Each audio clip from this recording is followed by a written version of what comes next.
کیا روزہ آپ کے کام کی صلاحیت کو متاثر کر سکتا ہے؟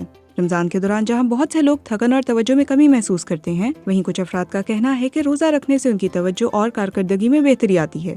لیکن کیا واقعی روزہ ہماری انرجی، فوکس اور پرفارمنس پر اثر انداز ہو سکتا ہے؟ تحقیق کے مطابق روزہ ہماری دماغی صحت اور ہمارے فوکس کو امپروو کرتا ہے۔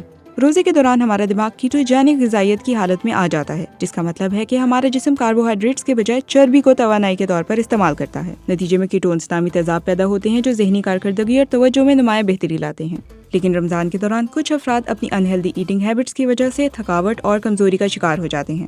غیر متوازن خوراک اور پانی کی کمی جیسے مسائل ان کی توانائی کو کم کر دیتے ہیں، جس سے الٹیمیٹلی کام کی صلاحیت متاثر ہوتی ہے۔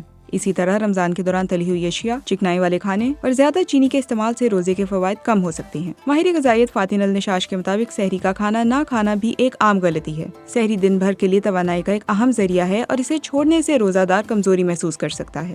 ہیومن ریسورس اور پیشہ ورانہ ترقی کے ماہر محمد حسن کا کہنا ہے کہ رمضان میں بہتر کارکردگی کے لیے کام کے اوقات میں تبدیلی، چھوٹی میٹنگز اور صبح کے اوقات میں زیادہ کام مکمل کر لینا ایک بہترین حکمت عملی ہے۔ دن کے ابتدائی حصے میں آپ کی توانائی زیادہ ہوتی ہے، اس لیے اس وقت میں زیادہ سے زیادہ کام کرنا ضروری ہے۔ یاد رکھیں، روزہ رکھنے کے فوائد کا انحصار انسان کی انفرادی عادات یعنی غذا، نیند کے معمولات اور روزانہ کی طرز زندگی پر ہے۔